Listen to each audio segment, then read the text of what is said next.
Hello, hello, hello. Welcome to Build Your Presence. So glad to have everybody here. It is honestly, it's a pleasure. It's an honor. It's a privilege to get a chance to get together with fellow real estate professionals, talk a little shop, share a little love for those who are putting in time, kind of boots on the ground, actually executing in this industry, and to hopefully give you some insight into what is going to power your next generation of success. My name is Chris Linsell. I am your host for today's Bring Your Presence webinar, but I am not alone. And I'm going to tell you a little bit about myself. But before I do, let me tell you about who is joining me here. We have a couple of distinguished guests who are going to provide a little insight for us during our session today. Paulina Bremer and Isabella Savini. We're also joined by our intrepid and ever-present producer and man with all the answers, Bally, straight out of Los Angeles, California, who's going to be helping keep the podcast. See, I'm already in the wrong mode. Help us keep the webinar running smoothly, and answer any questions that you might have. But you're not here to just see me talk, so let's jump right into this and let's get started on a couple of things. First of all, I just want to say again, welcome. I'm doing a screen share right now. Do me a favor. Let's double check the chat, make sure it works. I've been seeing some people jump in there. Let me know. Drop it in the chat. Are you seeing the screen? If so, give me a yes, give me a thumbs up. Let me know that we're all broadcasting. I'm seeing a lot of yeses. This is fantastic. So glad to have you guys here. Um, so let's talk a little bit. But first, let's talk about me. One of my favorite topics. My name's Chris Linsell. I am a realtor with about, let's see here, coming up on 14 years of experience as a licensed agent, team member, team leader, team founder, based in the great state of Michigan. And it's not all I do, though. I actually don't really buy and sell too much any longer. Most of my time is spent in the realms of real estate technology. I'm a real estate technology analyst. I am currently the director of content here at Luxury Presence. But formerly, I was the senior writer at theclose.com and spent a lot of time traveling around, going to different industry events, speaking about real estate technology, marketing, lead generation, a lot of the topics that real estate professionals are curious about when it comes to building the next generation of their business. And I have a lot of experience talking about marketing, talking about the next generation of marketing, actually. And that's what we're going to be talking about today. Evolving your real estate brand, thriving in a post NAR settlement world. So let's jump right in with a quick question. Drop it in the chat. On a scale from 1 to 10, 1 being terrified, 10 being excited, how did people feel about the NAR lawsuit settlement proposal? Was this something that got you really amped up? Were you excited about the future? Or was this something that kind of got you shaking in your boots a little bit?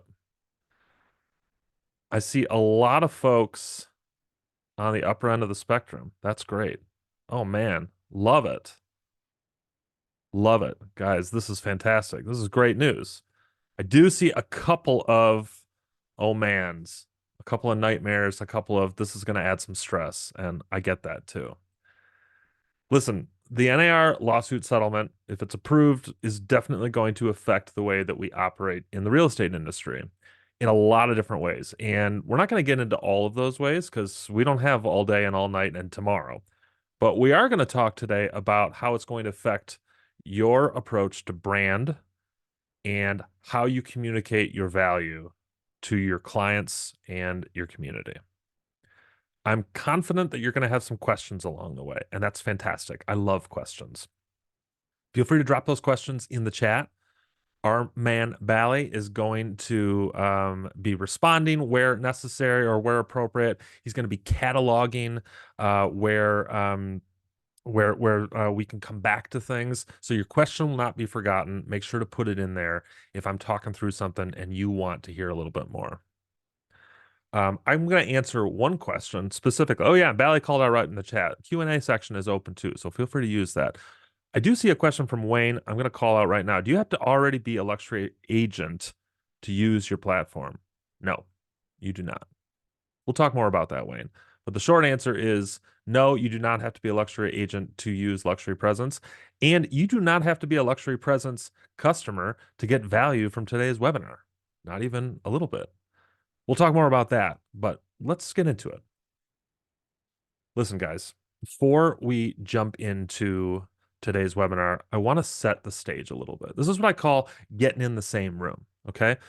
Marketing, branding, and sales.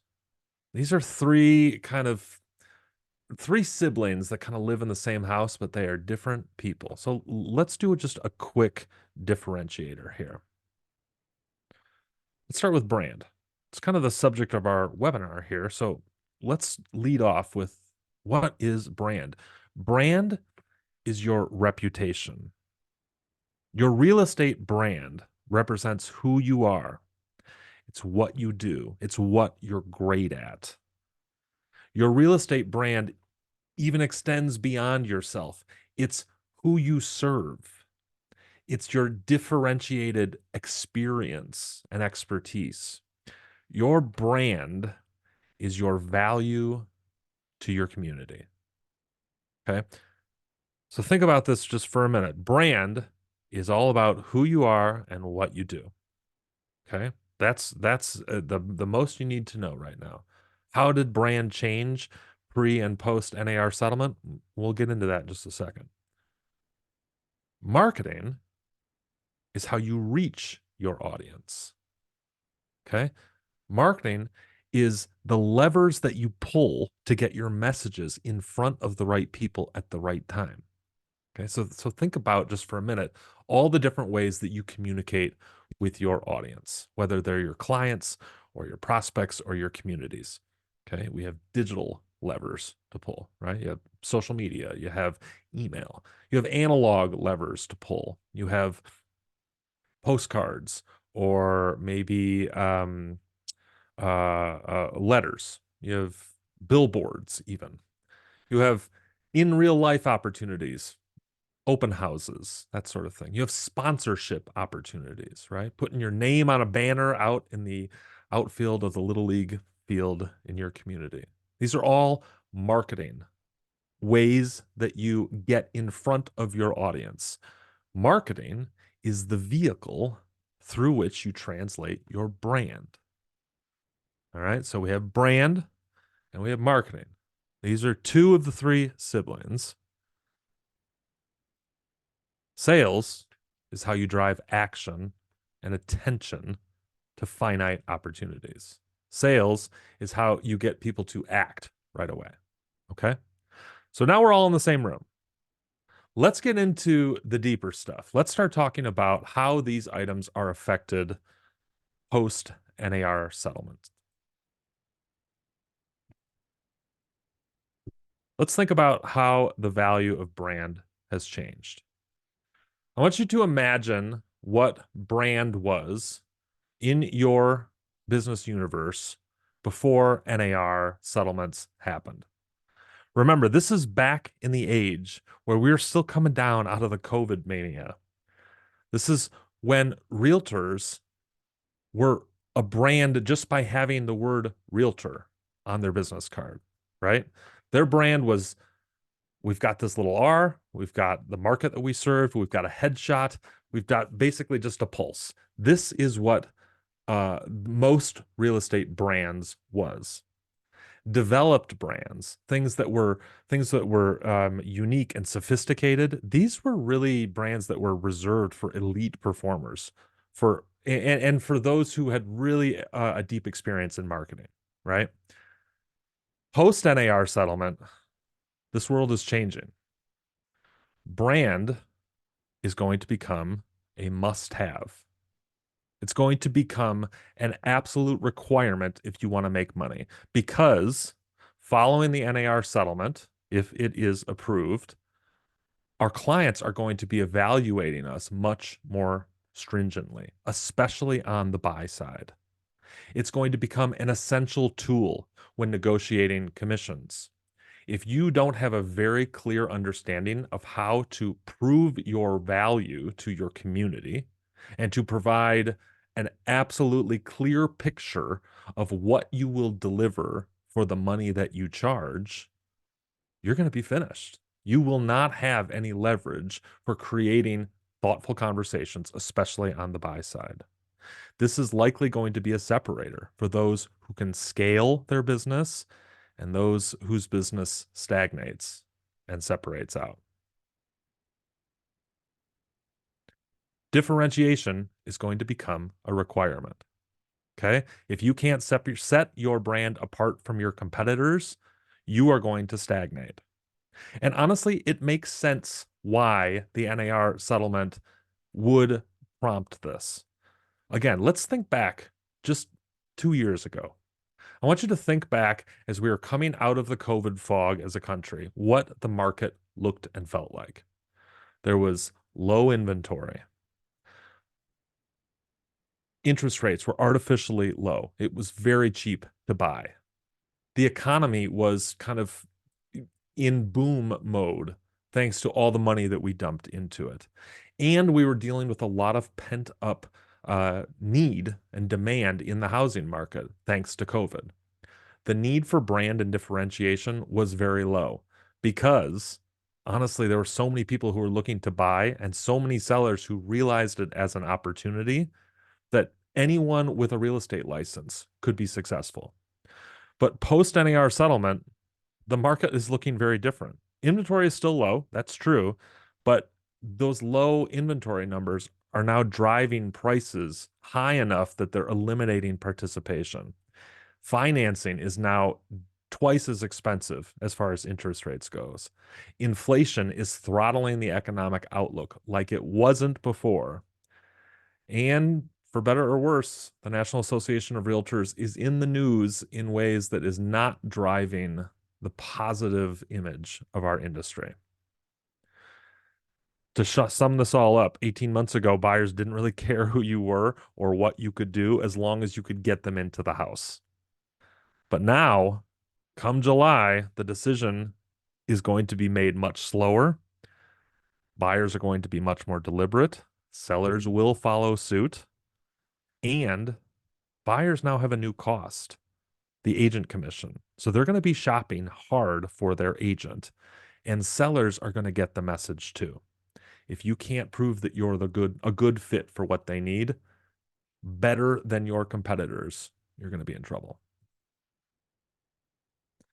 I'd like to also point out, following the NAR lawsuit settlement, we're likely to see a breakaway from unniched realtors. If you're operating a one-size-fits-all business, you're operating a break-even business, and that's if you're lucky.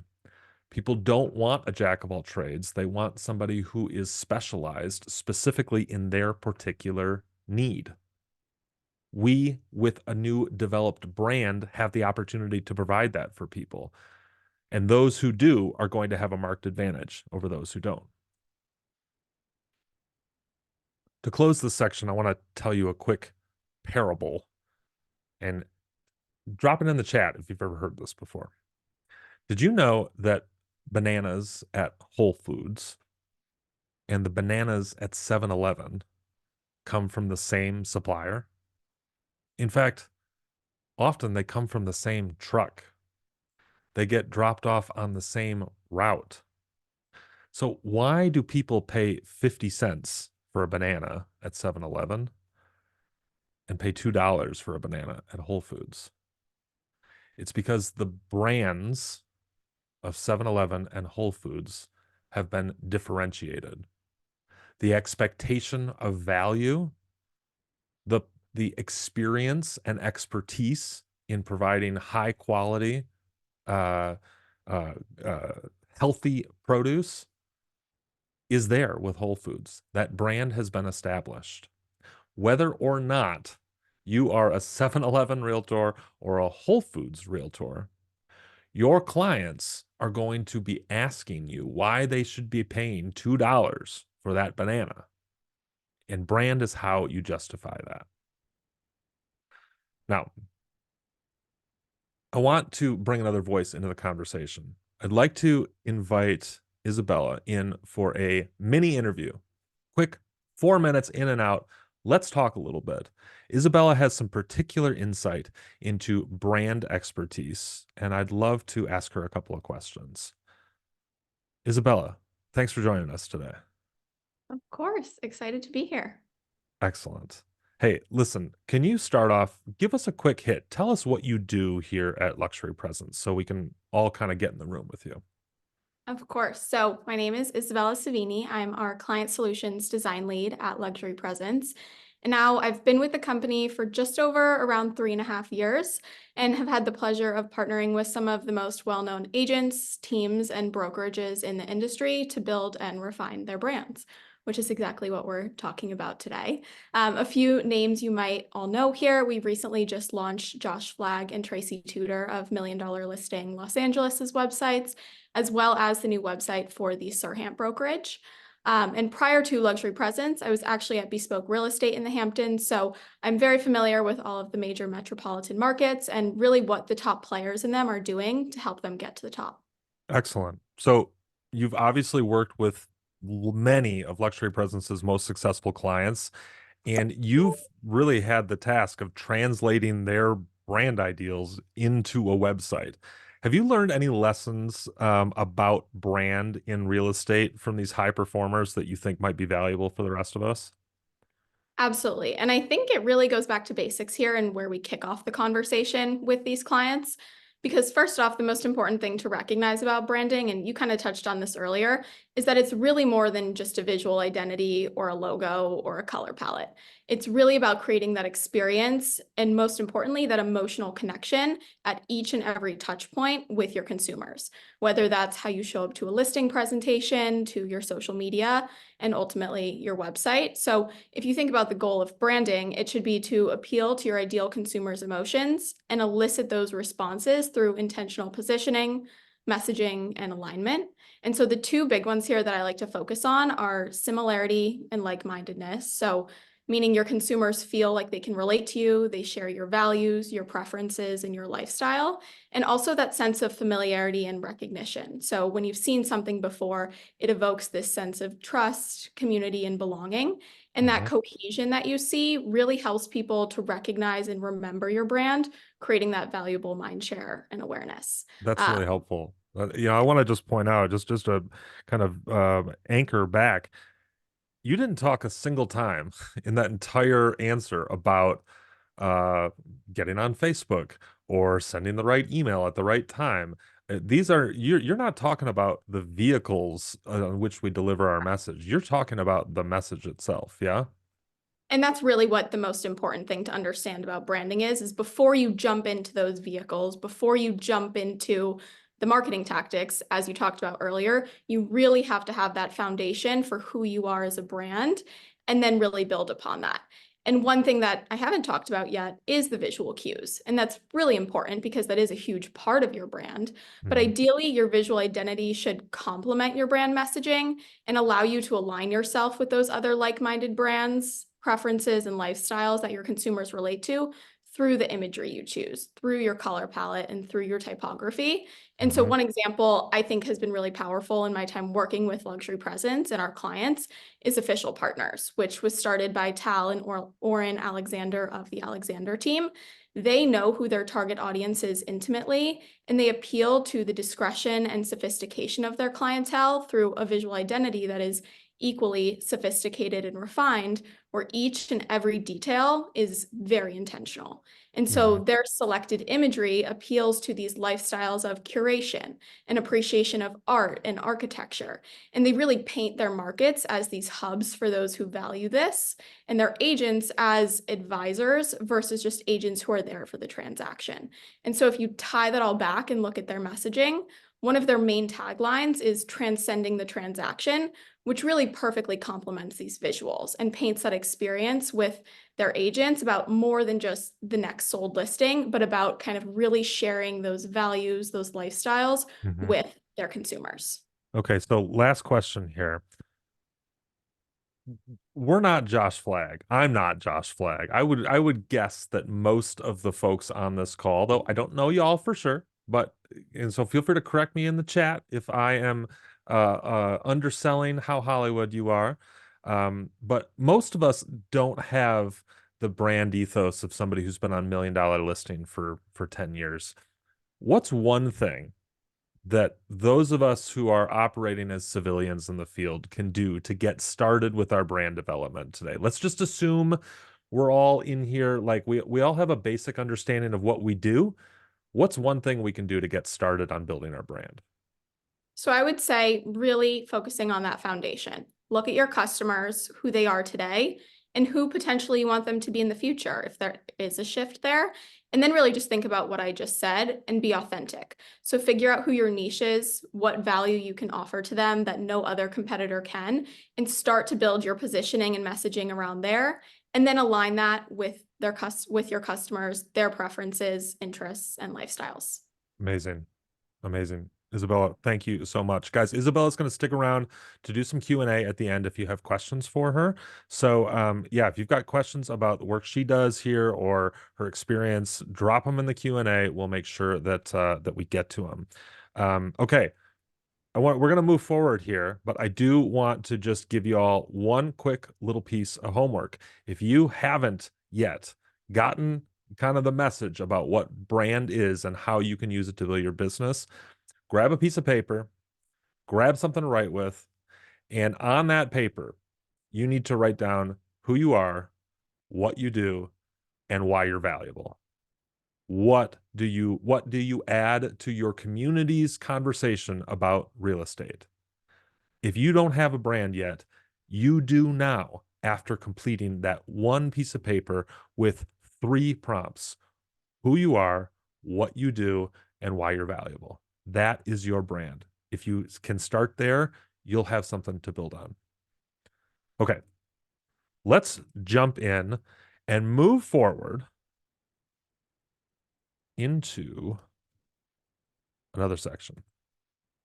Understanding modern marketing. Now, this is where I get the most amount of questions when I do talks, when I get out and do consulting work. People think that marketing is where they need the most attention, and a lot of them do. And I bet you you'll have some questions about it too.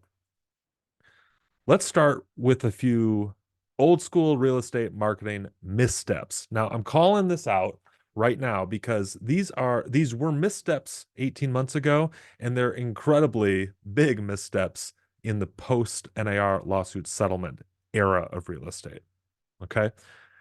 Remember, before we jump too deep here, keep in mind real estate marketing is about creating effective messaging to tell that story of your brand. Remember that piece of paper that you've got there: who you are, what you do, why you're valuable. Marketing is all about creating the paths to get from you to your audience. So, some of the mistakes that people make here. First of all, we see people forget that real estate marketing is about interaction, not just information. You are not just trying to throw data, throw dates and addresses and bedrooms and bathrooms at people. You're about creating interactions with people. You are not in the business of disseminating data. Real estate is a relationship building business. This is a mistake that is amplified post NAR settlements. Most of these marketing mistakes are actually going to stem from a misunderstanding of how consumers want to interact with you. Consumers, despite the fact that Zillow has a throttle on the way that people access information about real estate listings in the United States, they actually don't provide a wonderful user experience because there's no interaction that is involved here. In fact, a lot of consumers report that They get the most out of Zillow by using the share link button and texting listings to their friends and family and actually having interaction about that. Remember, real estate marketing is about interaction, not information. Another old school mistake that is now amplified post NAR settlement is an over reliance on a single type of media. If the only way that you can reach your customers is through email or through Facebook or through billboards, then you are going to make yourself reliant on a single vehicle that might not be able to get there eventually. We live in a multimodal society now. If you cannot create a message across multiple platforms, you're leaving yourself vulnerable.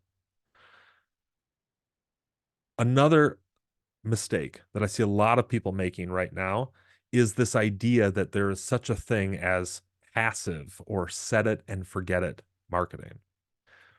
This is not the reality of digital marketing any longer.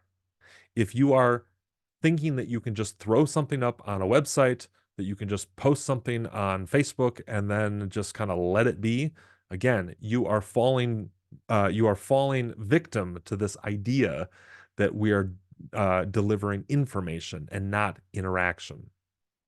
And then the last thing I'll say is on this whole theme, if you're ignoring the real-time performance indicators that you get from your content, if you're ignoring what people are saying on social media or the responses you get to your email, you are not interacting. These are indicators of how well your content is doing. It used to be that we could have passive, set it and forget it, one-way communication. I mean, I'm not too ashamed to admit, I come from an era where I was still advertising listings in the newspaper. This was a one-way communication. This is not the way of the world any longer, and it certainly is not in a land of brand differentiation. So, how do we get past these mistakes? Well, first of all, if you're anything, be focused. Unfocused marketing is media and messaging and assets that don't have a clear understanding of the audience they're trying to reach, the value they're delivering, and the action they want that audience to take. That's not going to be the same across your different marketing modals, right? Like the audience you're trying to reach on Facebook is probably not the same audience you would be reaching with an email newsletter. The value you might not be delivering is the same in both of those, is not the same in both of those places. So understanding what you're saying, why you're saying it, and what you want people to do in each of your messages means making yourself focused. You can also shift to an advanced post NAR settlement marketing strategy, which is to focus on empathy. For most major consumers, real estate transactions are going to be the largest financial moments of their lives. And everything points logically that this should be a strategic and measured and unemotional experience. But we all know that the real estate process is the opposite of that. It is an emotional one, which means that the marketing that we use to reach our audience needs to be effectively empathetic and something that people can emotionally identify with. Make sure that you are taking feedback into account when you're creating your marketing. Highlight the importance of acting on feedback in your marketing strategies, when you're talking with your team, when you're talking with the folks who are helping you build these vehicles to reach your clients. In a post NAR settlement world, and actually, I'd go out even further, in a post COVID real estate marketing world, consumers expect to be able to give real time feedback and have that interaction with folks. If you offer a way to get feedback from your clients and from the people that you're marketing to and incorporate that feedback into your messaging, you are creating interaction. And then lastly, move beyond just focus. Don't just be a focus. Don't just be a marketer who understands who you're talking to, what value you're delivering, and what you want people to do. Be a problem solver for those folks. One of my favorite kinds of marketing is marketing that starts by identifying a question my audience is asking. What's a question that your audience is asking? Go beyond just trying to understand who they are. Understand a question that they're asking and provide a solution to that question. Then, not only are you somebody with a real estate license who can get them in the house, you're also somebody who has a specific answer to a specific question that's going to elevate their experience. I'm really excited to bring our next guest to the table, but before we do, I want to set that table a little bit by talking about a digital first landscape. The truth is, for many real estate professionals, being digital first is still a struggle. Now, listen, I'm not going to call out anybody specifically in the chat here, but I would love to hear if you're comfortable sharing. Share in the chat. Give us just a yes or a no. Are you uncomfortable with some of the new digital marketing landscape? Is this a place where you still feel a little uneasy, or do you think that you've got this all on lock? It's okay. This is a safe space. You can tell us how you're really feeling. Oh yeah, guys, I'm I feel like we're making a breakthrough here. I really appreciate your honesty here. Listen, the fact is analog and in real life marketing is not gone. In fact, it's still really important, but it's not first anymore. We've got to adapt to a digital first landscape. What does this mean? Well, it means that we need to be a part of an evolving landscape of social media. The fact is, our clients are spending their time on social media. This is where they are building relationships, not just with other people, but with their community. And like I said before, real estate marketing is about conveying a brand in an industry that is relationship based. Social media is it is like it's purpose built for building relationships with professionals like you. This is what the but this is a challenge for so many real estate professionals because it's not a place where we feel natively comfortable. So how can we do this? Well, start by establishing yourself, but don't get too comfortable. Let me tell you what I mean. Establish yourself means get onto the platforms where your clients are active. If you are, for instance, serving a lot of baby boomer generation home sellers, those folks are spending their time on Facebook. Those folks are spending their time checking in on what their handful of friends are doing. This is where they're interacting with their community. And if you're not there, you're missing out. So establish yourself. Be active in the places where your clients are active, but don't get too comfortable, meaning social media and digital marketing as a whole is not stagnant. It is not a rinse and repeat process. It is something that evolves as trends evolve. It evolves as new tools come to light. It evolves as storytelling changes. So you cannot be reliant on just a copy paste into these platforms. You have to be thoughtful and interested and observant of the conversations that are happening and adjust your strategies therein. In fact, that leads to my next point. ABI, always be iterating. Now, my team here at Luxury Presence is probably super sick of hearing me say this sort of thing, but iteration is what powers success in real estate. What do I mean by this? Iteration is the act of every single time you do something, you can evaluate its effectiveness, find places where you could improve, and tweak it so that the next time you do it, you can try it just a little bit differently.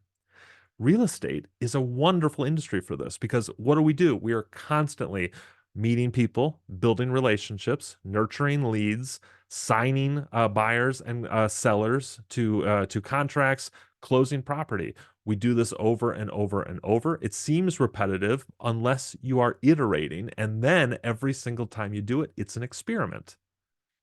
This also brings in the idea of day trading and underpriced attention concepts. This is a real fancy schmancy way of talking about looking for ways that you can iterate your approach to marketing. Iterate, like try different marketing vehicles to communicate your brand, and do so by looking for the vehicles that maybe not everybody is taking just yet, and thus they're a little underpriced. It's not as expensive to get into those, either by time or budget or attention, right? So let me give you an example of this.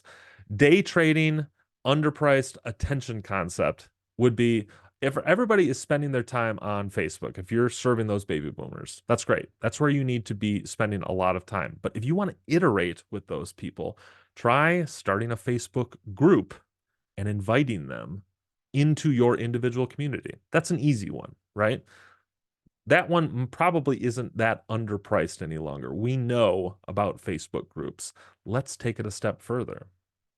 Try creating um, a poll on Facebook asking folks a particular question about something happening in real estate in your community.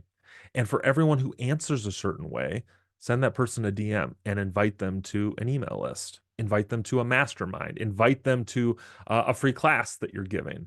Try using the platform in a way that other people haven't, and certainly a way that you haven't. Getting into underpriced attention, places where other people aren't spending their time and there's still innovation to be had, is how you get ahead. And iteration is the vehicle to get you there. Okay. We've talked about marketing. We've talked about brand. I want to touch just for a slide or two about sales. And then we're going to bring in our final guest here of the podcast. Um, Sales and marketing is a balancing act. Okay. Marketing is all about communicating your brand, but sales is about getting people to act in the moment on finite opportunities. We want to be careful in a post NAR settlement world that we don't start crossing the streams of marketing and sales, because then people start to associate that brand that you've worked so hard to build, that value proposition, they start to associate that brand with with kind of cheap sales pitches, with finite sales pitches that are going to expire when the property that you're hawking at that moment, those sales pitches are going to expire the moment that that property is no longer available. Sales are important, and we'll talk about how you can leverage sales in a post-NAR world, but we want to make sure we're being careful that we don't confuse sales with marketing. They do work hand in hand, but they are different acts. Okay. I want to bring on an expert to give you just a little bit of insight on marketing. Paulina Bremer is another one of our teammates here at Luxury Presence. She has some fantastic insight to share. Let's bring her up here. Paulina, welcome. So glad to have you as a part of the conversation today. Would you mind just, again, get us in the room. Tell us what you do here at Luxury Presence. How do you work with clients here? Of course. So my name is Paulina Bremer, and I'm the social media manager at Luxury Presence. I've been leading the social team for the past 4 years.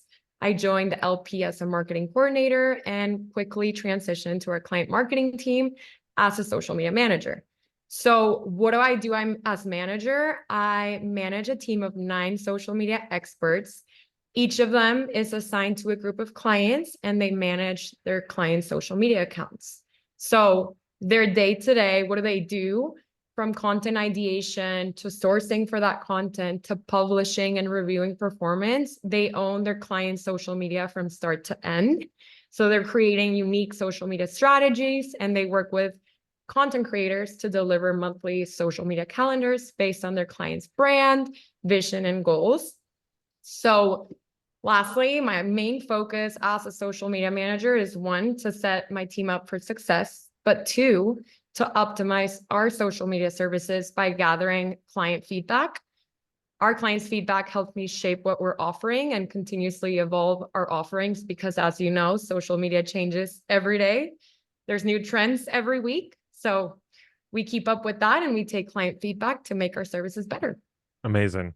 Amazing. So in your kind of in your responsibilities, helping our clients at Luxury Presence to better market themselves to their clients, Yeah. it seems like you'd probably be exposed to a lot of the struggles that these agents have. Why do you think that real estate professionals struggle with content and with marketing in general? Any insight there?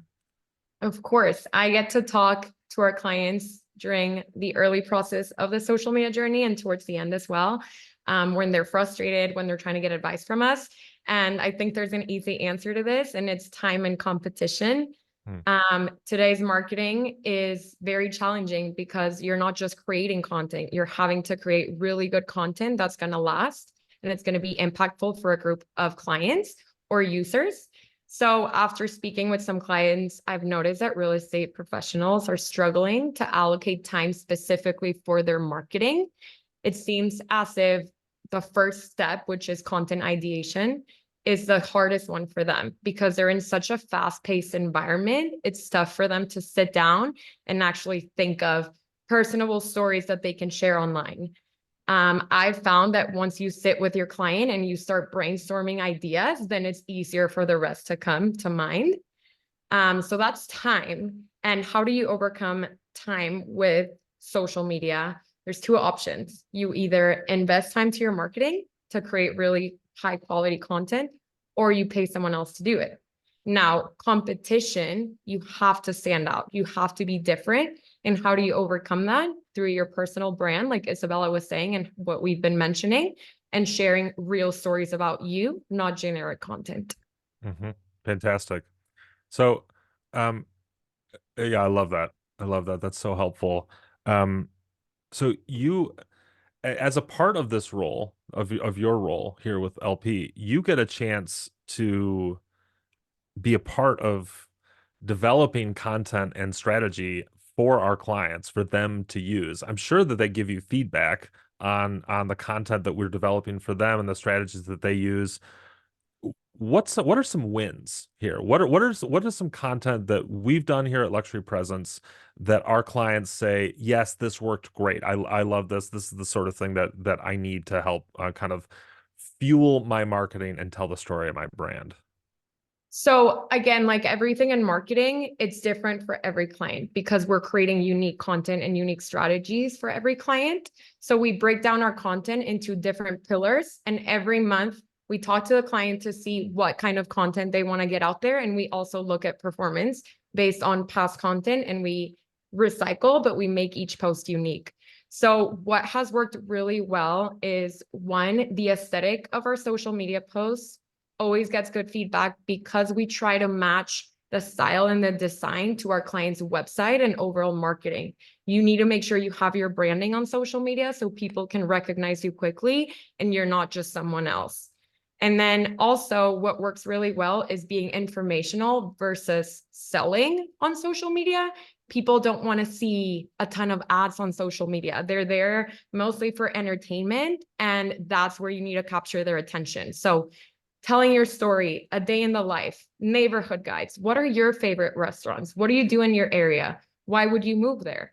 What is your real estate story? Why are you a real estate agent? So things that are entertaining to them will make you reach that engagement and visibility. We want users to save your post and come back to you. Mm-hmm. So the last type of post that I really want to mention, because it's very, very helpful, is having a caption that's informational, but then the photo has to be appealing. So you don't want to put too much text on it, but the caption will be informational, so people will save it. And Mm-hmm. that's what you want to do.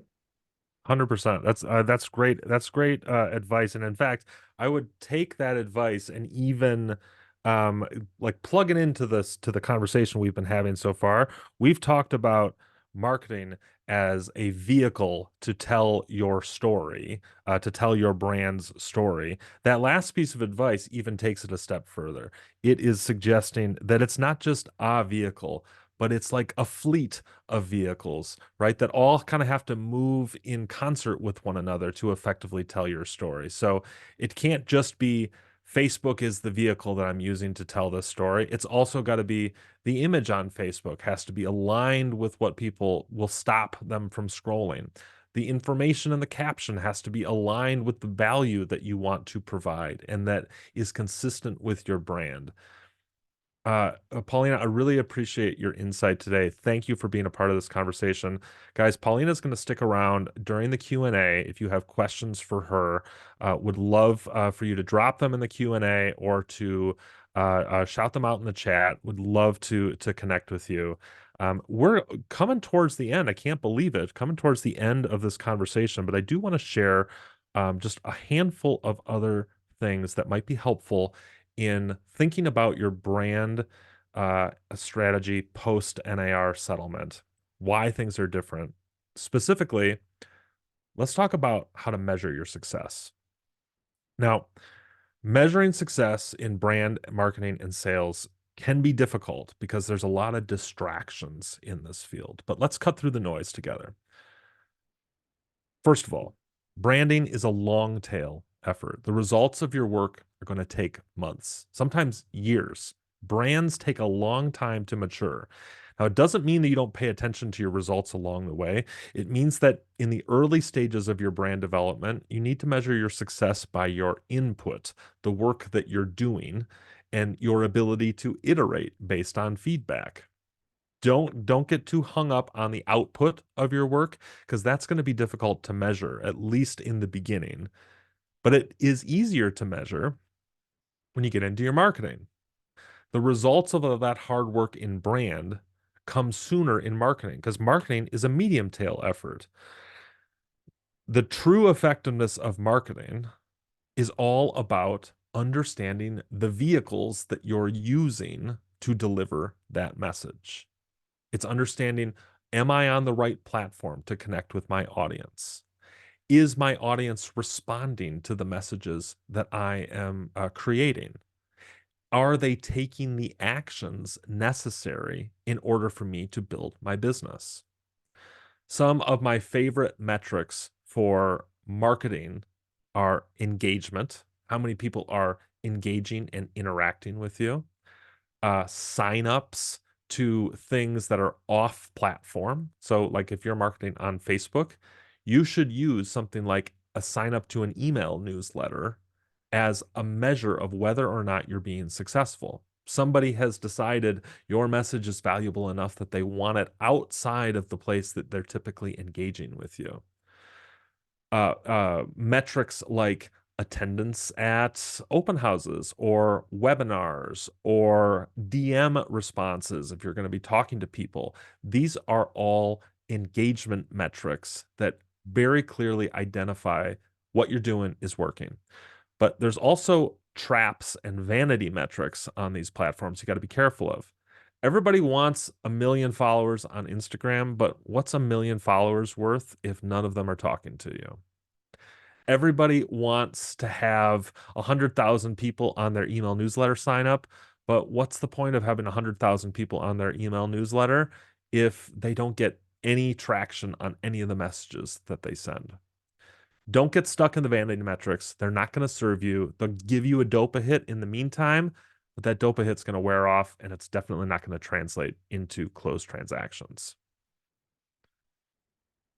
Where you can live off the high of that dopa hit is in sales.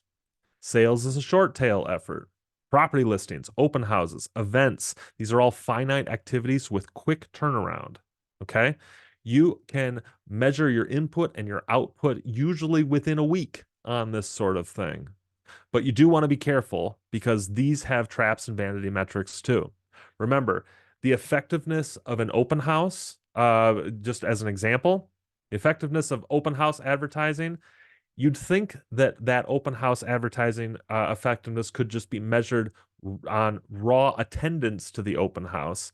But if people walk into that open house and they're disappointed by what they found, then your message wasn't adequately conveying the value of the property. They were showing up there with something else in mind.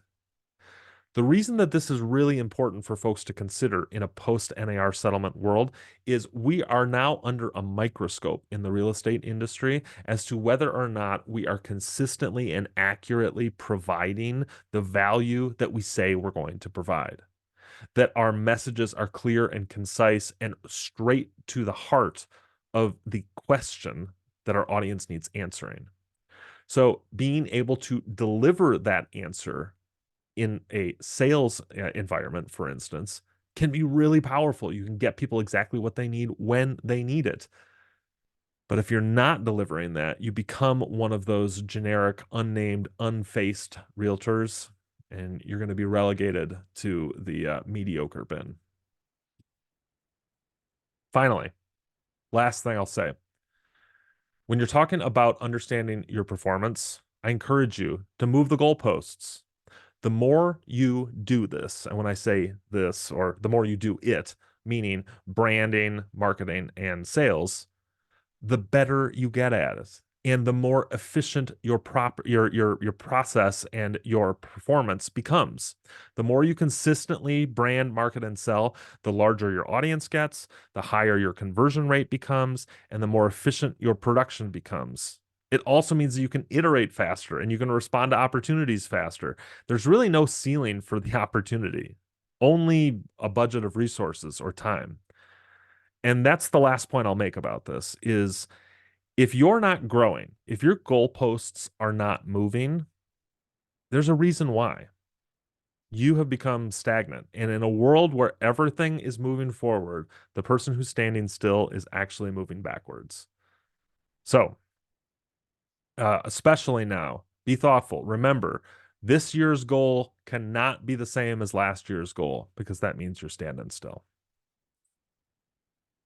Now, I do want to give one quick pitch for anybody who has listened through this presentation and is not a Luxury Presence client. Brand, it's who you are and what you do. Marketing, it's how you reach your audience and tell your story. Sales is moving the needle on customer action. You can do all of these things. In fact, I hope that you do. I hope that you take the advice, the three prompt brand worksheet. I hope that you put on the other side of that piece of paper the vehicles that you're using to tell your story. That's your marketing. And I hope you put at the bottom of that sales opportunities that you can turn around and sell. I hope you take that and build it into a strategy for yourself. The reality is when you build by yourself, you build slowly.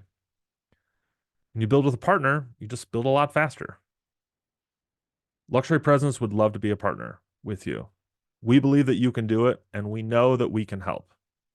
Luxury Presence specializes in providing a brand identity, a marketing platform, and resources for sales that are going to supercharge your business and position you as a leader in your community in a time where that could not be more important. In a post-NAR settlement world where brand differentiation, where a clear understanding of marketing vehicles and the most specific and specialized sales tools are going to be the absolute separator between the winners and the losers here. We've got tools that are going to give you exactly what you need to be successful. Now, we believe so strongly in this that we'd like to offer anyone who is attending this webinar $500 off a setup fee if you decide to become a Luxury Presence client. I'm not going to say any more about that specifically because, frankly, we're not here to necessarily do a hard sell to you. This is a place where I want to provide value and information for you. You can do all of these things without Luxury Presence. But with Luxury Presence, we can give you the tools that you need to be really successful and get you there faster. So with that, I want to just take a moment and say, it's questions time. if folks have questions about things, we'd love to answer them.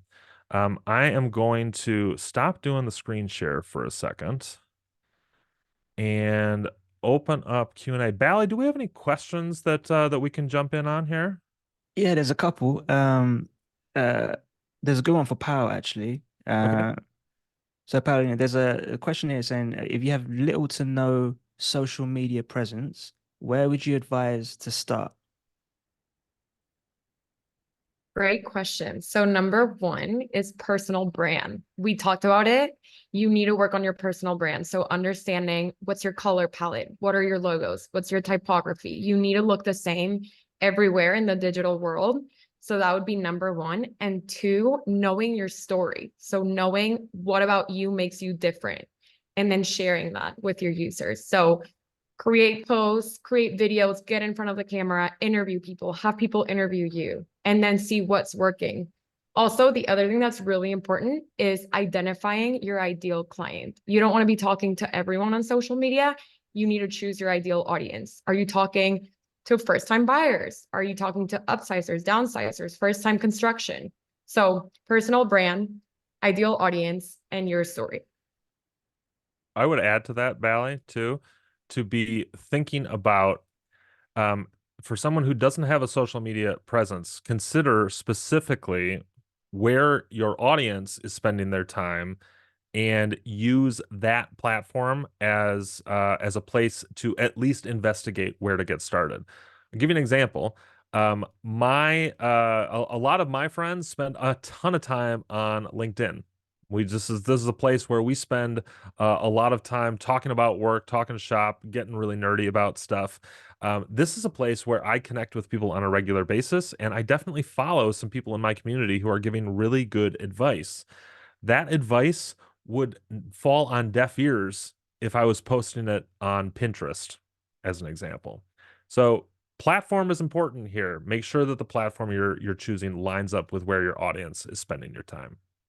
What else we got?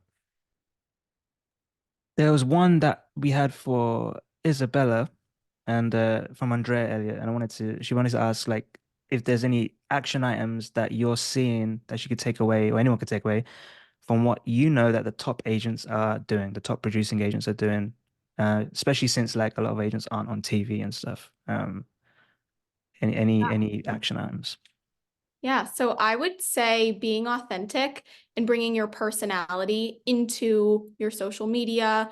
I'm sure Paulina's already kind of touched on this, but we see the top agents do that, but we also see the agents who are just starting out doing that. So if you can bring your personality there, that's what people are going to connect with, and that's what's really going to turn them into clients instead of just posting another picture of a house or something like that. So be authentic, bring your personality into that, and start there, and then you can really go up from there. Nice. Bally, Love that. I saw in the Q&A one I thought I would be interested in jumping on. It's a question about property marketing, actually. With the new listing, should an agent be in the video or should it be a video tour of the home? It's a great question. I actually want to throw this to the community a little bit too, but let me give some 2 cents and then I want to open it up to the community to provide some of their feedback in the chat. From where I stand, when I am marketing a home for sale, I use more than two, but there's two big considerations. First of all, what value does the home provide to the people I can expose it to? What are the selling points of this home? And how can I best position those selling points to connect with the needs of my audience? That's the first thing I ask. The second thing I ask is, what are my brand ideals that are going to connect with those people who are seeking that thing? If there is something in my brand experience that is going to add to the value of that home, absolutely, I'm in there. I'm in the middle of it. I'm given long, drawn out tours around it. Ryan Serhan is a great example of this. Ryan Serhan's audience connects with his value and they connect his value to the properties he lists. So if you go look at Ryan Serhan's property videos, it's honestly kind of hard to see the house sometimes because he's so front and center in the video and people love it. He sells so many apartments like that. For other folks, that's not going to necessarily be the same balance. You may not have that same connection to the value that your audience is seeking. But I'd love to hear. So yeah, people are chiming in the chat here. Do you show up in the listing videos or is it just the home? I'd love to hear if anyone has any other thoughts on that. Yeah, It's a great. couple good ones. Like a couple people have said that they turn well, Karen said that she turns off the agents in the home tours. And Hmm. it's a good thing to point out, to be honest, because here's my take on it, right? If you've done a good job at displaying your personal brand and creating a community around you, your personal brand, your face, your opinions, your voice, um, that's what's going to set you apart, right? So like everyone can have beautiful property tours, drone footage, amazing looking videos, but everyone's doing the same thing. How are you standing out, right? And like, your example of Ryan Serhant. So that property, say he's on a video and he's talking about that property. You can get info about that property elsewhere. You can go on Zillow, you can go online, you can see videos and pictures about this thing. But maybe you'd want to hear Ryan's take on it, what he thinks about the living room or what he thinks about the history behind it. Or it's like comparing it to people on the news. Like I know what news is out there, I read the news all the time. I want to hear someone that I watch every day, their take on that piece of news. And that's personal branding. That's him. That's why he's a top agent. I want to know what he thinks about it, and that will give me some more information. And that's the part that people can't replicate. People can't be Ryan Serhant. They can't replicate his opinion and his voice and his face. Um, so That's I truth. think it's pretty important to be in that video if you have a community. 100%. All right. Bally, how about we do one more question? And while we do that question, I'm just going to throw up on the screen here my contact information. Now, want to keep answering questions, but want to be sensitive of everybody's time. We're all busy. Y'all got houses to show. You got buyers to meet. Um, but this is not the end of the conversation. You're gonna see, oops, you're gonna see my not my luxury presence email up there by accident. You can see my personal brand email, chris@chrislinsell.com. This is my personal email. You can write me. You can ask me direct questions. You can follow me on social media. I love it when people call me out, argue with me, find new approaches to questions that I'm asking. This is a great way to connect. And if you do have questions about today's webinar, I'd love to chat with you here. So feel free to follow to advance your questions there if we didn't get to it on the webinar here. Valley, let's do one more question. Anything specific in here?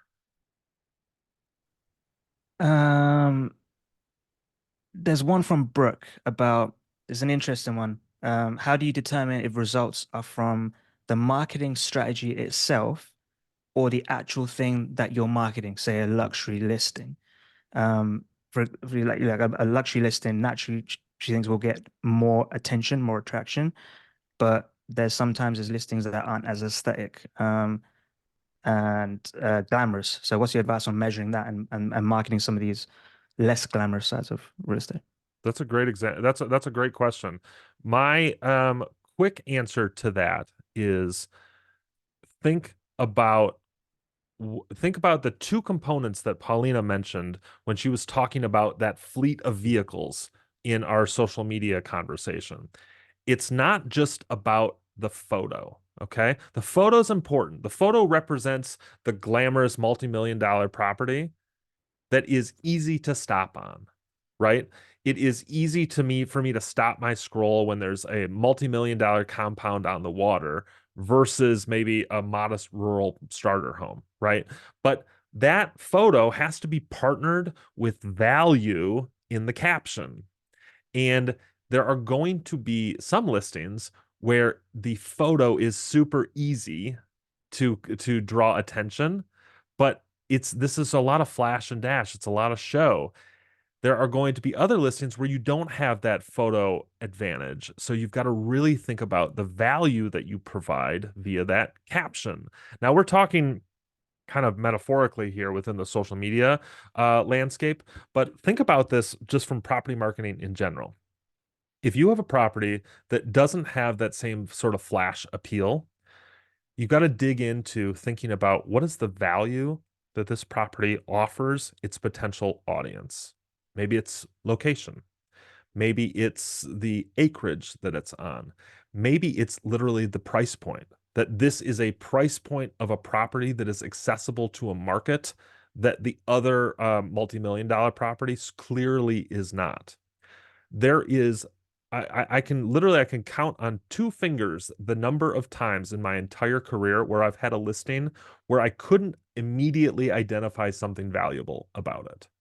I bet you if you dig into that more modest listing, you can identify half a dozen things that are valuable to people, whether it's price, whether it's location, whether it's access to a certain school system, whether it's expandability. That's one of my favorite things. If you have a property that is clearly too small for most people, then I focus on the fact that this property has incredible potential to be expanded. You could build here. You could tear this down to the bones and rebuild if you wanted to. There is value in every listing. The trick is teasing it out. And in a perfect world, you've got a balance between a flashy photo and an incredible caption that's providing both visual kind of immediate appeal and long-lasting value. But we don't live in a perfect world. So when those things aren't perfectly balanced, the trick is if the visual appeal is lower, you've got to increase that value appeal such that no one's going to be thinking about those pictures anymore. Guys, Yeah. really appreciate it. Bally, any closing words here before we send folks out to conquer the real estate world? No, I think that's all good. I was going to add something into that last one, but I think you've nailed it pretty much. We are 10 minutes over, so I think everyone may have to get back to their day. We could talk Betcha. for hours about this. Anyone that I didn't get to, any questions that we didn't get to answer in the chat, we'll follow up with you guys directly. We have all the questions here, and we'll follow up in an email. And you guys will get the recording and all the bits and bobs that Chris mentioned in the email. Hope it was fun for you guys. Thanks, guys. Looking forward to talking again soon. Have a great day. Bye.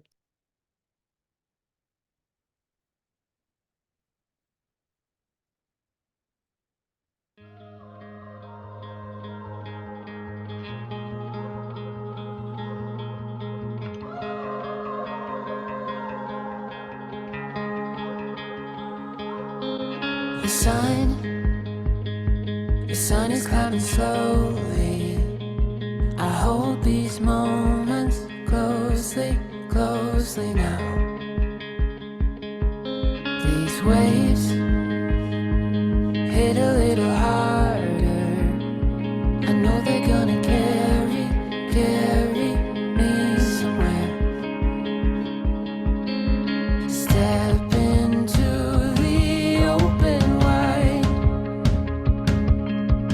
Watch the future come alive.